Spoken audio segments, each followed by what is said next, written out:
Remaining inward, we'll practice the affirmation for self-healing for the week from Swami Kriyananda. This week is on practicality. Many spiritual seekers and others with high ideals lose sight of the need to make their idealism practical. Many even resent the suggestion that they try to put an ideal into practice, as though the very effort to do so would mean somehow lessening its purity. But God is no idle dreamer. Were the universe not kept in a state of perfect balance, chaos, not harmony, would be the common state. We too should be practical in our idealism. Life, to be ever expansive, must be a search for truth. Will it work? Is the preliminary question to, is it true?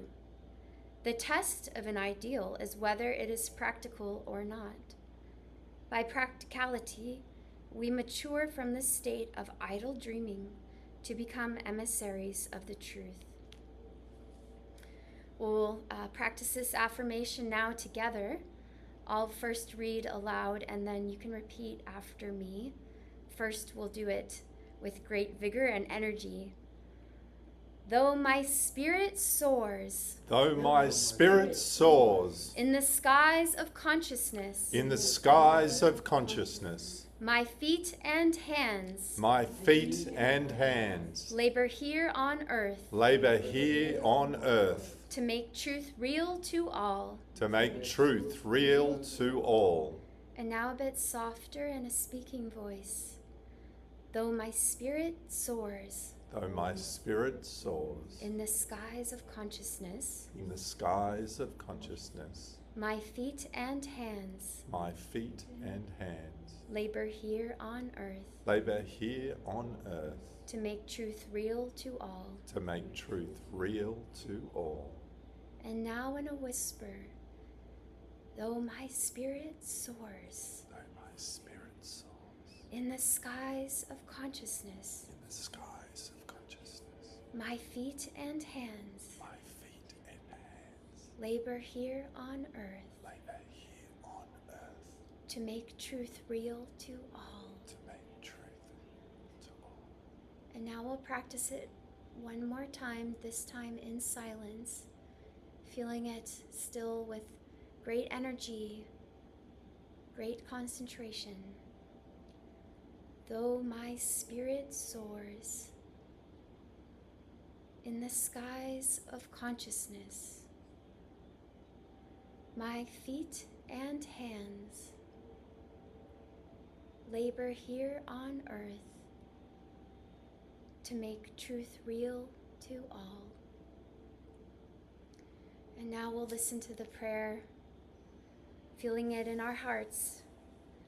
Let not my thoughts lift me up through beautiful clouds of imagined possibilities, unless you give me the power also to materialize my dreams.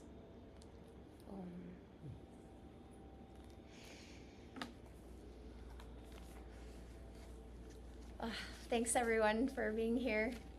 And we have a beautiful opportunity this week, gathered together to go deep in this sacred time of year where we know that the blessings are there and we just need to draw the grace with our willingness and our devotion and trying our best to be a part of that light. So, oops, is this the right one? I just opened the wrong book. Thank you, sorry. So this week we're on the topic, living in the presence of God. It's a beautiful topic to go into our Christmas time together. It's from Rays of the One Light, weekly commentaries on the Bible and the Bhagavad Gita. Truth is one and eternal. Realize oneness with it in your deathless self within. The following commentary is based on the teachings of Paramhansa Yogananda. In the Gospel of St. Matthew, chapter 25, we read of a king, capitalized K, for the reference is to God, who welcomes certain devotees to the divine consciousness, saying, I was an hungered and ye gave me meat. I was thirsty, and ye gave me drink. I was a stranger, and ye took me in. Naked, and ye clothed me. I was sick, and ye visited me. I was in prison, and ye came unto me. The elect asked him when it was they had served him in these ways, and the king answered, Verily I say unto you, inasmuch as ye have done it unto one of the least of these my brethren, ye have done it unto me. To see God as residing in every human being, as indeed he does, is to open oneself to limitless opportunities for serving him. Paramhansa Yogananda, in Autobiography of a Yogi, described a saint who lived in this consciousness as the greatest man of humility I ever knew. He described a seemingly chance encounter with this saint. Another day found me walking alone near the Howrah Railroad station. I stood for a moment by a temple, silently criticizing a small group of men with drum and cymbals who were violently reciting a chant.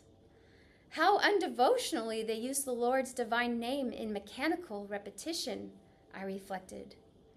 My gaze was astonished by the rapid approach of Master Mahashaya. Sir, how come you here? The saint, ignoring my question, answered my thought. Isn't it true, little sir, that the beloved's name sounds sweet from all lips, ignorant and wise? He passed his arm around me affectionately. I found myself carried on his magic carpet to the merciful presence. If you would see God, watch for him everywhere.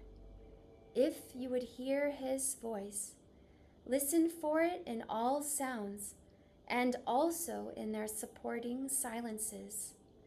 If you would know God, seek his wisdom behind merely human knowledge.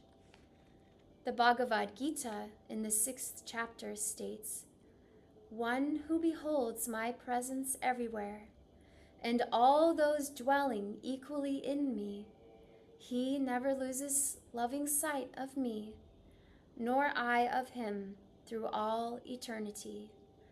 Thus, through Holy Scripture, God has spoken to mankind.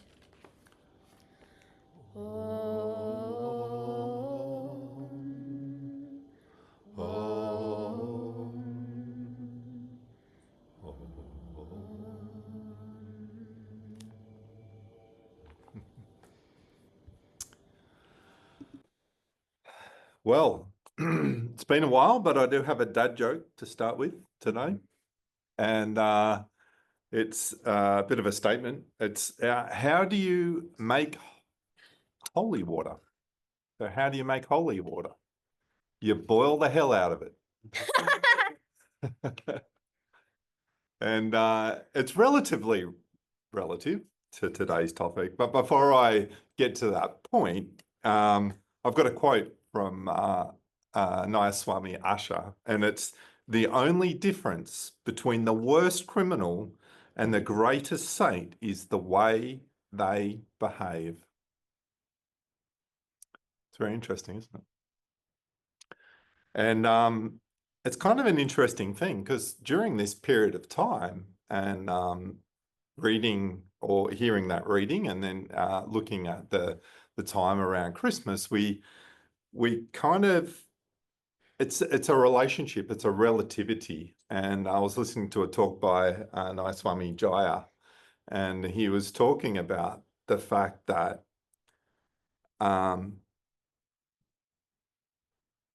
lots of people on this path can read or understand these talks that we do and in the presence of these masters in their life. But ultimately, people just want to be good. Most people just want to be good in a way.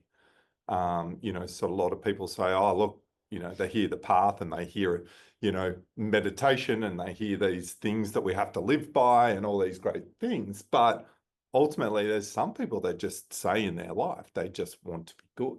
And he talked about the fact that this is an okay thing. It's okay to just want to be good. be a good person. And most people genuinely do that. But then he understood it a bit different. He had something that Swami reminded him of, and that was the fact that this path requires energy. And it's an interesting thing, isn't it? And, you know, if you look at the relationship between what Asha just said, the only difference between the worst criminal and the greatest saint is the way they behave, it also puts it into perspective, well, how far do we want to go on this path? Just being good is a fantastic thing. It's a wonderful trait. And we're all on this journey. And if you think of a river, it's very easy for us to jump in with the flowing river and just go relax and go down with the stream. But ultimately, it's going to end up dropping off a waterfall or keep falling back, or you've got to get back to where you start before the stream keeps going. And ultimately, by the time you find often this path, you're sick of falling off the waterfall. You've taken the easy path, you've jumped in that relaxing water and cruised, and then you keep dropping off and you're thinking, why do I keep dropping off? So there is an energy element required. And if you think about that joke, boil the hell out of it, it's kind of an interesting fact, isn't it? If you think of just anything, you want to change an element of anything, energy, in anything, you require energy. So if you look at ice, to boil ice, you have to put heat and energy in it to change its compound. Water molecules are all tightly stuck together like a ball of ice, and they're probably all comfortable doing that. But if we want to give it freedom, we want to give it back to its original element, we have to put heat and energy into it. And the more heat and energy we do it, we transform the water molecules into freedom. That's basically back to their original form, that original element. So it's interesting, isn't it? We are on this journey. That journey is either, and we hear every great master or teacher talk about the fact that we can't sit still on that flowing river. We can't just sit still. You can't just go out in the middle of that. You're either putting energy in and going against it, or you're going the other way. You're flowing back down that river. And so it's energy is required, or essentially you go back. And I know there's things like the steps from being an alcoholic. If you remove one thing, 5 other things take their place. And most of the great scriptures talk about the fact if we sit still, we're then just going to get bombarded with other things. And often they're stuff that'll help us down that river, like someone will throw in a nice floaty or someone will throw something else in, then we go down that path a lot quicker. So we have to put this energy in. It's about living with God.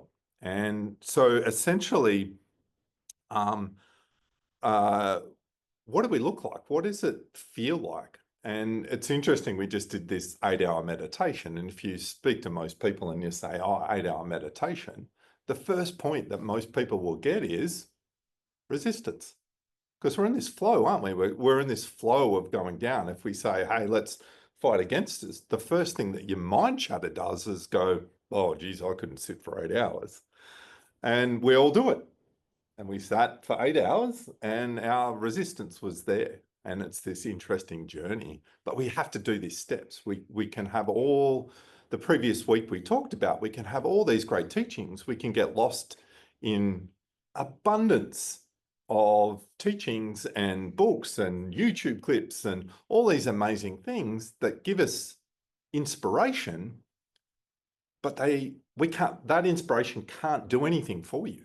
It can inspire you, but ultimately we have to put that energy behind what we do to go upstream. And that's what we're all on this journey. We have to go up the spine. You did this beautiful talk last week talking about the chakras. It's not a down and out journey when not flowing down the river. We're reversing that down and out energy that's coming and reversing that flow up and up. Meaning that energy is really, really required. And so that resistance that we put out first is overcoming the resistance. And, sharing the 8-hour meditation, the minute you sit, you start on this journey of, right, I'm going to relax. I'm going to sit. I've overcome this thing that I can't do it. Now I can do it. And then you sit there and you start planning your journey for 8 hours. And at the end, you're thinking 8 hours, yeah, I've got to do this and this and this and this. And, I'll practice this technique and I'll do this. And then you're in this and you're thinking, oh, how amazing it's going to be. So you start going down this path, oh, 8 hours on, it's going to be unicorns and rainbows at the end of it. I'm going to float out the door. I walked in, but now I'm going to literally levitate out the door out of 8 hours. And halfway through your meditation, you're sitting here thinking, geez, nothing's happening. Okay, I'll have to concentrate a bit. And you even get to a point of being a little bit deluded throughout this 8-hour meditation. You start doubting that energy and effort that you're putting in. But when you think about it, and this is the gift of really Christmas time, it's not about that. It's not about because look at those things that I did. I sat down, I planned, I did all these things. But it wasn't about the things. It was the fact that ultimately what I was doing, regardless of the outcome, was connecting with God, was connecting with the Christ consciousness. That's what it's all about. And I forgot to put the secret ingredients. If anyone's watched Kung Fu Panda, I forgot to put the secret ingredients into the recipe, which was, what am I doing this for? Regardless of the outcome, I should be able to sit for days and days and days because my journey is to find God. It doesn't matter that we're being given beautiful techniques and we're being given the offer of help of these great masters and the people that are here, but ultimately it's the energy. And if you start thinking, and we heard a beautiful talk by Swami on Christmas, if you think about what the Christ consciousness is, if you think of every great master, Buddha, Jesus, Yogananda, our line of gurus, what was it that they brought? We can again probably all learn through the book. And I'll get to it, but there are different stories throughout Autobiography of Yogi and different books that Swami wrote that talk about this. These great masters didn't bring things, they brought the things that we're talking about at Christmas. They talk about the joy, the love, and it was the energy that they brought. Other than that, no one sort of walks around saying, hey, Jesus had an awesome beard. Hey, Jesus had this awesome hair. Jesus walked amazingly. He had this big swagger about him when he walked through town. It wasn't that attracted people. It wasn't that changed people. It was the stuff that we can't grasp. It's the giving. It's the joy. Master talked about this Christmas and this time of year of being a time of upliftment. Why? Because every person, including your accountants, your bosses that you don't like, what does everyone do? Everyone puts out a Christmas card. Everyone puts out energy. What do most Christmas cards have on them? Go with peace, have joy, upliftment. They're all things that are changing the energy, but they're not physical things. There are physical things around Christmas that are relatively nice, but what is it? It's a change of energy of taking to one of giving. It's the energy behind it. And that's what the Christ consciousness and this time of year brings. And the stories that I'd like to share about that from Autobiography of a Yogi was the first one that comes to mind is when Yogananda had opened his school. He was a teacher. And then the area was an area where malaria was contracted quite easily. And the boys that were there were quite sickly. And so we went to the Maharaja and asked for a different thing. And so at that time, he wanted to test Yogananda in relation to his knowledge of the scriptures. So we brought these sages along that were well scriptured and studied and understood what they were. So think about our books and the things that we read. But what did Yogananda do? He said, I'm happy to meet with them and answer any question, but only ones that we've experienced. And he was able to ask questions that these great sages, although they were really well versed, but they hadn't experienced the things that Yogananda had and these great teachers had. And I think it's a really interesting thing that we're talking about. It's the experience of Christmas that we've got to attune to. And the other story that came to mind was the school that he taught, and Swami Kriyananda then developed it into the US and now in different countries around the world, the EFL, Living Wisdom Schools. But one of the things that Swami talked about that was different than most schools was the fact that he basically taught people how to attune to the energy. Like he talked about learning a language, and the language is, yes, you can learn it, but you don't really learn it until you attune to the country of the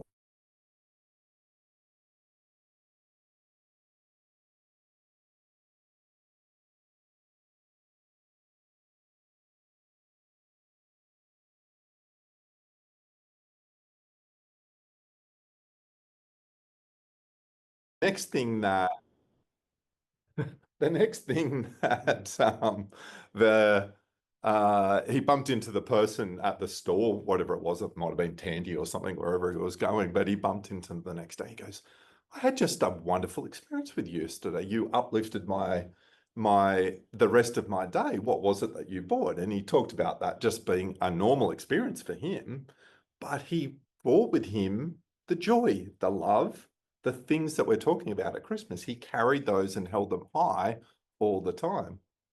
And then the next thing he talked about from the other perspective was he was doing an interview, I think, at a college. And I think it was a headmaster or someone high up that he was talking to. And when he sat back in the car, he said the same thing. He said, wow, I feel really uplifted by that conversation. It was a feeling that was in him. And then he talked about the fact that the next day when he met with him, this person was a meditator and a yogi and had all these kind of things. And so what we're talking about, the gift of Christmas and the gift that Jesus and all these great masters brought was that they brought energy. They brought the non-tangible things. They shared the love, the joy, the consciousness of God. All the elements of God was what they brought in. And that was what was shared and the lessons behind it. And I think it's such a beautiful gift for all of us to attune into this time. Yes, we can read. Yes, we can do all these things, but it's that attunement. It's that going upstream, putting the energy in, because the minute we stop, it's easy to float back down. It's so easy to switch off and float back down. And then we start this cycle again. So it's such a powerful thing. One of the things that's really helpful, and it was, and this is just a practical thing because we often talk about practical things. Our beautiful daughter, Arati, is on some different medications for different things, but one of them is to suppress an appetite. And if you've seen Arati, It's a side effect. It's a side effect of the medicine. And we, again, speak to specialists and talk to them, and they talk about routine and these kind of things. Well, the other day, we're a bit out of routine, and we were a bit later and we sat down for afternoon tea. And when we'd finished, Archie said, oh, what about my bar that I have? And we said, oh, well, we're going out for dinner. I said, oh, no, she'd already had something different. And I said, oh, are you still hungry? And she said, oh, no. But you could tell by the routine that she was constantly in that routine overcame the need or the suppression of our appetite. It was an interesting thing. It was just this routine.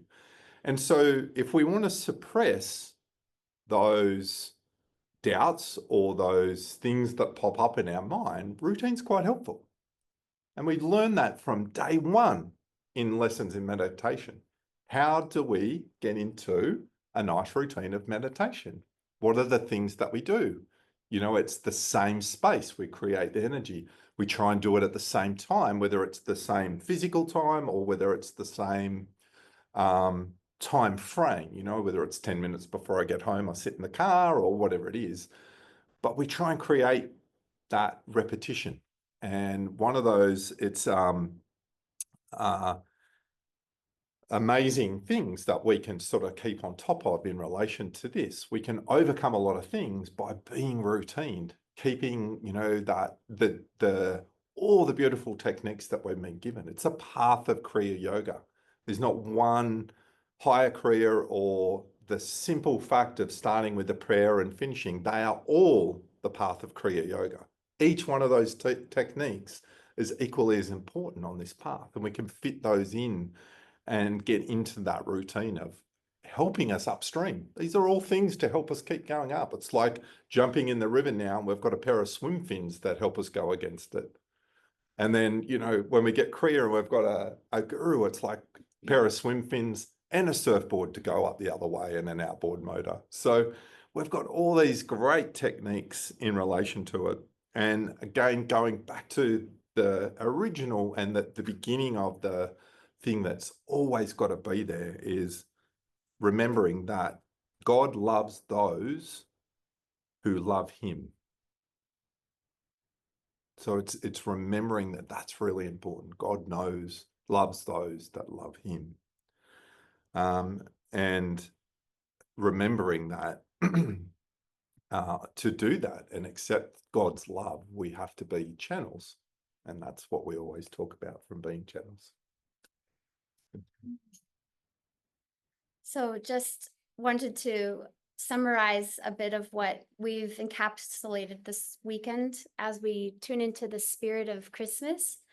And one of the things that came to me was, firstly, a thank you. Thank you for all the generosity each of you've brought by coming today, bringing instruments, new lanterns for the center, and a beautiful spiritual eye painting that Anne brought, and a beautiful rock. So we'll share that with you all in some pictures later.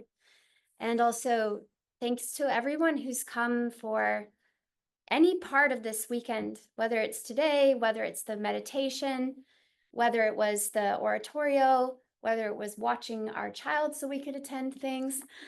We just want to thank you all for being in that spirit of giving and being a part of attunement to this light, and to share it with, you know, each other. That's a beautiful part of the path, is it's not just us alone, it's that we do things together.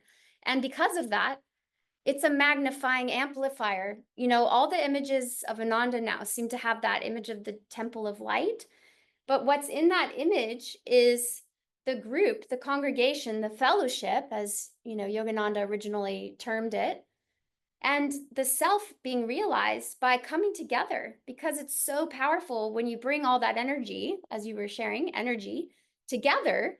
It creates a symbiotic relationship, and you see it in nature all the time. But then we come to that same point, which is, I want to be attuned to infinite consciousness, to cosmic creation, to oneness. The true meaning of yoga is union. And so we're all coming together to come into that higher point, or here within our own journey, that seat of joy. This is where we can achieve oneness, is when all of our energy is going up that river to here. And the way that we can also look at, you know, the true meaning of yoga or union, if you think about math, so oneness we'll just think of as the number 0. Spiritually, you know, Seva, the woman Seva that was a devotee, that was Swamiji's, you know, right hand for many years, her name actually also means not just service, but 0. Swamiji reminded us that to become one with all, you have to dissolve the ego. So we'll think of the ego as the number 1, and oneness as dissolving the ego, 0. So what's 1 plus 1? What's one ego plus another ego? 2. What's a bunch of egos on the planet? A lot. So it's a lot of ego energy, right? But what's one devotee times 0, the guru? When we attune to the guru at 0, then we become 0, because 1 times 0 is 0. So when we attune to the consciousness of light, of pure light, it helps us dissolve into oneness. we want to get to that place. And the way that Yogananda shared is, yes, our techniques, but also service. Swamiji said, if you want to make it really simple, you serve selflessly. And so whenever we think of others, and especially this time of year, when you give that energy to the world, that spirit of joy, of compassion, of love, of kindness, you're being a channel for light, but you're also dissolving your ego. And I got a really nice reminder the other day, like, what are we doing all of this for? What are we building this place? What are we doing coming together? What are we doing offering all these things so we can all go deeper? It's actually to completely forget about ourselves. That's what the opportunity is in this space. So every time that we do an act of kindness, or we, I see so many people in here that just are always doing amazing things for each other or their families, or just this spiritual path. It's like you just see people constantly giving. It's one of the most beautiful things. And then one day you go, oh, that actually feels amazing. I forgot all of my problems. And that was something that Devi had a lot of beautiful stories about when she was closer with Swamiji's during her times at the village. And she would say that if she was getting caught up, Swamiji would often try to, affirm in her, remind her, no, you're good, everything, you're well. Let's affirm being well. And now go do this, please, for that other person. Or, she was in her trailer actually in the middle of nowhere at the meditation retreat before it was populated. And actually a person appeared knocking on her door, and he was really disheveled. And he came in, and Devi didn't know what to do, but she just was praying to God and said, Master, you be with me. You help me help this person. He's obviously in need. And so he said, I'm hungry. She said, oh, okay. She got him some food. He said, I'm thirsty. She said, okay. Gave him some water. And then he was like, I'm cold. And then she said, okay, I'm going to give him some blankets. And then he's like, all right, bye. And he left. And then she just was like, okay. And she went to the the book she'd been reading before this man had appeared. And she opened up to that passage. It gives me like goosebumps. I say unto you, verily I say unto you, inasmuch as ye have done it unto one of the least of these my brethren, ye have done it unto me.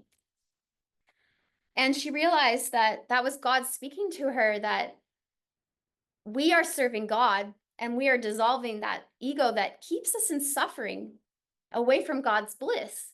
So every time we serve, that's why you hear on this path, service is joy. Ananda is divine joy. It's service and it's meditation. Kriya is union through divine bliss. Ananda through Kriya.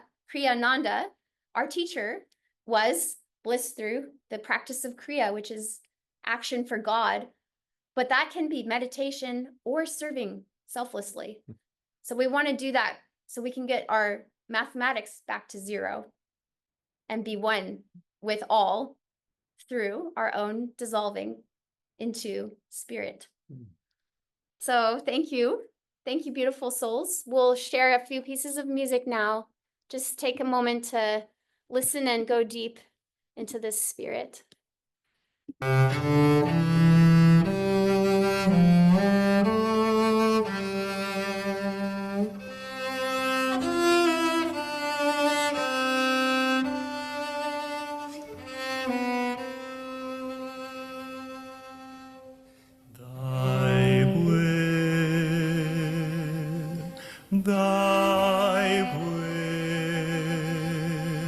Thy will be done. All that I am is thine. All that I am. Nothing of man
Thank you, beautiful souls.